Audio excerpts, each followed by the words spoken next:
We are now being joined by Raufeon Stots. We will start with a couple questions.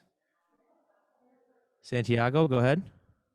Hi, Raufeon. Greetings from Amsterdam, and thank you for the time. Always a pleasure talking to you. How are you doing, and how are you experiencing this fight? Tony, go ahead. Hi, Raufeon. Hope you're well.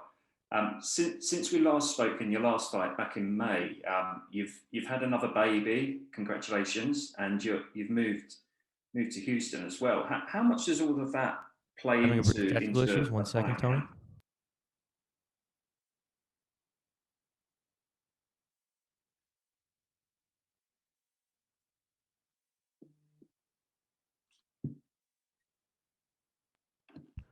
Okay, Tony, go ahead.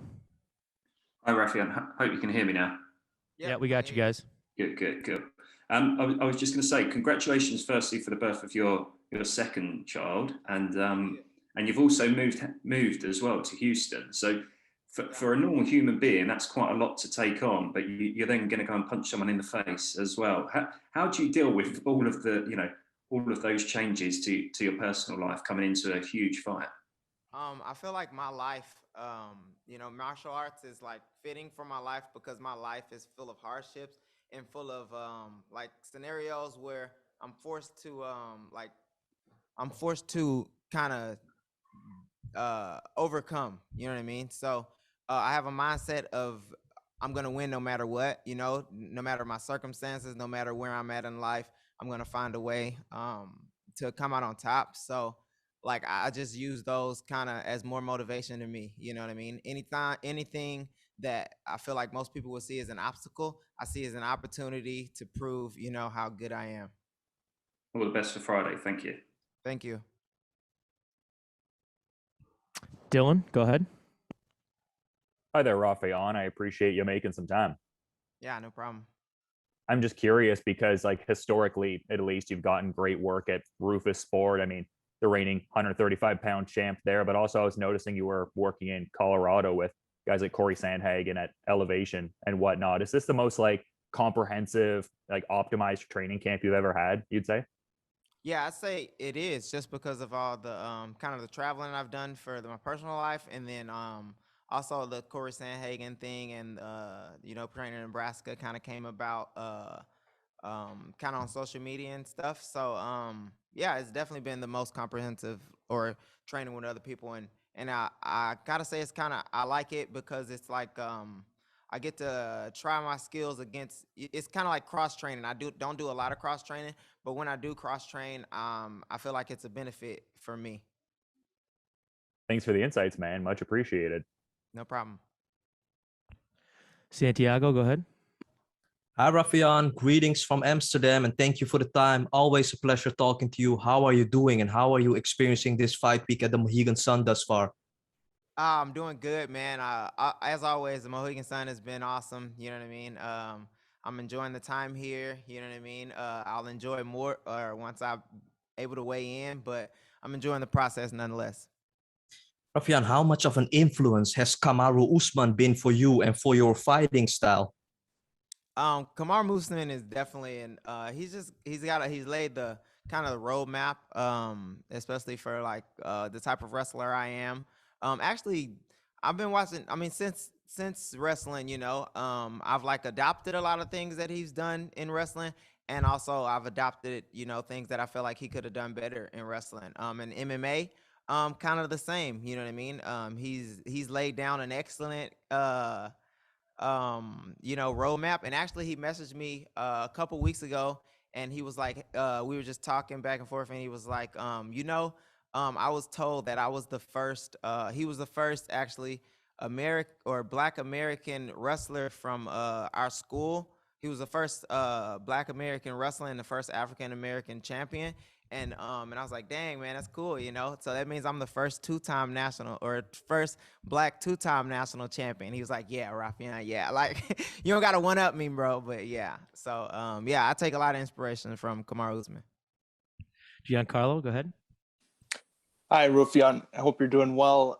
Coming into this fight, like a lot of people have been making out of Magomed Magomedov's style. Just what are your thoughts about him as an opponent, and where do you see this fight leading towards in the division and the rankings? I definitely feel like he's very good. You know what I mean? He's a very game opponent. Obviously, I've been training all this time. I feel like I'm better. I feel like I'm better everywhere, and that's why I've been training so I can be better everywhere. But the general public a lot of times like needs time to catch up. You know what I mean? And we don't know. No one knows really. He thinks he's the best. I think I'm the best. You know what I mean? I definitely believe it should be like a number 1 contender spot. There's not a lot of people that stack up well against either one of us in the division, and I feel like this is like two of the boogeymans in the division going at it. So I definitely believe a number 1 contender spot should come after this. And final one for me, a lot of people have been talking about maybe bantamweight being the next Grand Prix in Bellator. How excited would you be to compete in a Bellator Grand Prix? Please, hey, please let it be no, that's the best case scenario for me. I feel like because I want to get my hands on all these guys in the top 10. I realize I should fight for the belt. I don't want to fight my teammate Sergio, but I understand that if I have to fight him, I'll fight him. But the Grand Prix will be, just an opportunity to get my hands on more people before getting to the belt, and also that $1 million prize at the end is like, I mean, AJ looked real nice with a $1 million check next to him. So, I'm super excited for that. Michael, go ahead. Hey, Raufeon, hope you're doing well, man. I just wanted to ask, you are a father. How much does being a father affects the way you perform every night and the outcome you're looking for in every fight? Because now you are not, generating money just for you. You are fighting literally for your family and for your kids. Yeah, it's a lot of added motivations, or motivational shift, but definitely added. You know what I mean? With the second child, I've not only got to be provide for them, financially, but I also got to provide kind of a like how you should handle things, and how you should overcome and how you should handle adversity. So I'm performing for that too. I'm performing so when they look at me and when they look at their dad, they can be proud, and you know what I mean? They can say, "Hey, I can do this because my dad did this." It's in my blood. Things like that. So yeah, it definitely adds motivation. Phoenix, go ahead. Hey, Raufeon, it's Phoenix. Hey, Phoenix, what's up? What's up? I'm so glad to talk to you because the last time I spoke to you was in the LFA cage before Bellator scooped you up.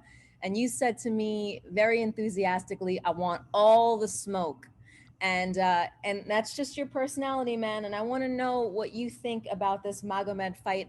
How much smoke will be there, and what do you expect to showcase the fans that night? Man, and that's why I'm excited for this matchup, because a lot of people say he's the best fighter, one of the best fighters, or he possibly the best bantamweight fighter in the world. You know what I mean? He beat Prix, so he's got a lot of claim to that. So I'm excited to take that on, to feel that, and to see where I stack up.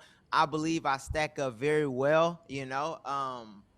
Regardless of like general public opinion, I feel like I am the guy. You know what I mean? I feel like I'm the best in the world. I am the best in the world. I'm the best in the world. So I'm going to go out and I'm going to prove it Friday. So I'm super excited for that.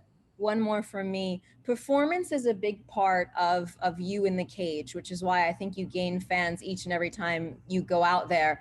How important is it for you to gain this popularity, to get your name out there, and to become a next superstar?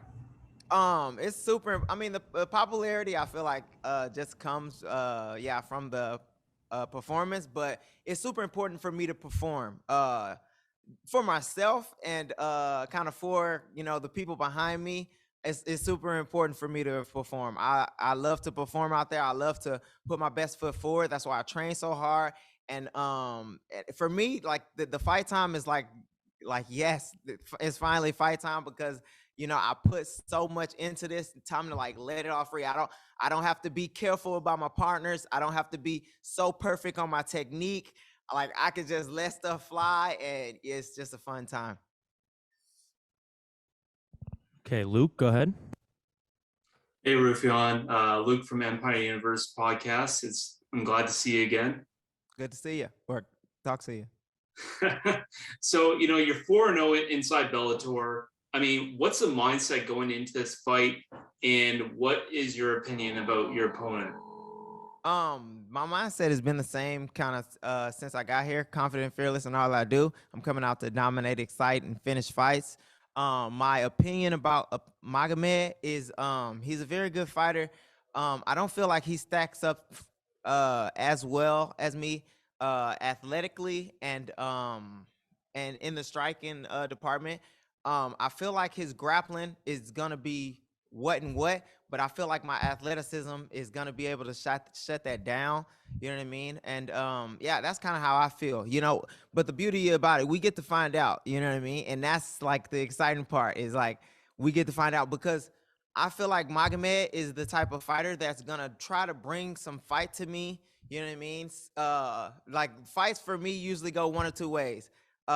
Usually they bring the fight to me because they don't think I'm who I say I am, and the fight ends early, or they just try to hang on and try to manage losing. You know what I mean? So and then I dominate and win. So hopefully he brings the fight so I can finish him early. Okay, that was the last one, Raufeon. Thanks for the time. No problem.